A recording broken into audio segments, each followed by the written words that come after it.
queridos, estamos aqui mais uma vez para o nosso vídeo do canal Palavra de Fé. É um prazer ter você aqui no nosso canal. O vídeo dessa semana tem como tema Nunca Perca a Fé. Ele está baseado em Lucas 7, dos versículos 11 ao 17. Então vamos lá. Lucas 7, nesses versículos de 11 a 17, vai contar a história do filho da viúva de Naim. Jesus chega na cidade de Naim e quando ele entra à porta da cidade, ele se depara com um cortejo fúnebre. E para surpresa dele, um cortejo muito cheio, uma multidão estava naquele cortejo, pois um jovem de apenas 17 anos havia morrido. E a mãe dele já era uma viúva. Sozinha, ela criava aquele filho, então a multidão estava compadecida daquela mãe. Um jovem de apenas 17 anos tinha morrido.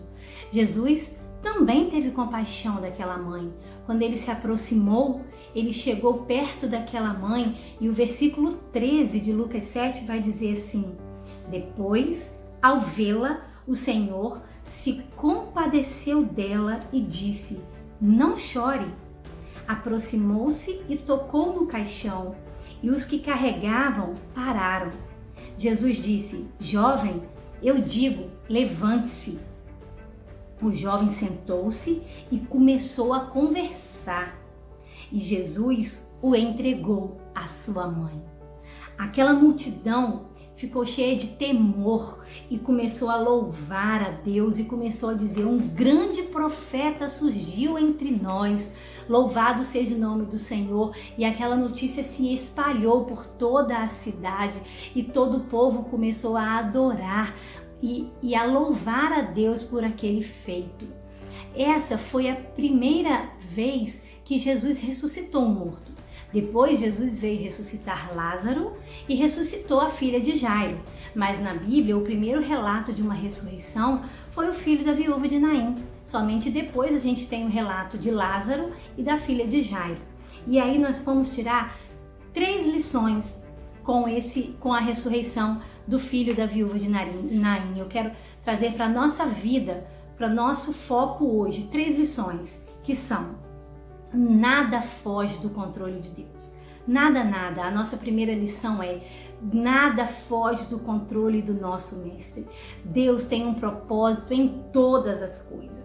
Jesus, ele estava entrando em Naim justamente na hora de um cortejo fúnebre. Ele podia escolher todas as horas para passar por aquela cidade, mas ele escolheu passar justamente na hora de um cortejo fúnebre. Isso não é mera coincidência, isso era o plano perfeito de Deus. Deus tem a visão macro de todas as coisas, nós temos a visão micro, nada foge do controle dele. Segunda lição, Jesus deixou claro que ele é o Senhor da vida e da morte. Deus, ele é o Senhor da vida e da morte. Ele é o dono, ele é o alfa e o ômega, o início e o fim.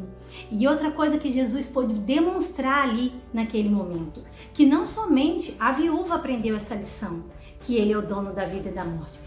Toda a multidão pôde testemunhar e testificar que ele era o dono da vida e da morte, que eles contagiaram até a outros, testemunharam a outros que ele era o dono da vida e da morte.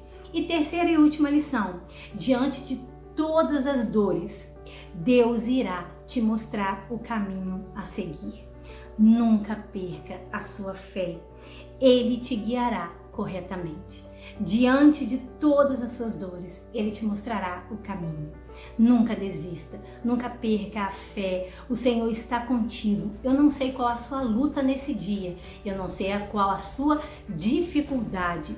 Talvez não seja como essa viúva que perdeu um filho, ou também seja que você está tendo a dor porque perdeu um ente querido.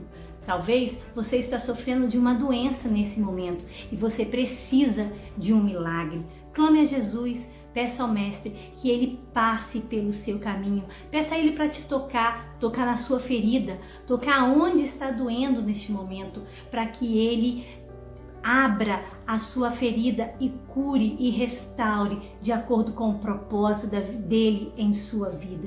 Lembre então, as três lições que podemos aprender com essa ressurreição do filho da viúva de Naim nada foge do controle de Deus. Jesus deixou claro que ele é o Senhor da vida e da morte e nunca perca a sua fé diante das dificuldades. Deus abençoe sua vida, Deus abençoe o seu dia e lembre-se, Ele te ama, Ele quer te ajudar, Ele quer te salvar, Ele quer fazer de você uma nova e linda criatura. Deus te abençoe.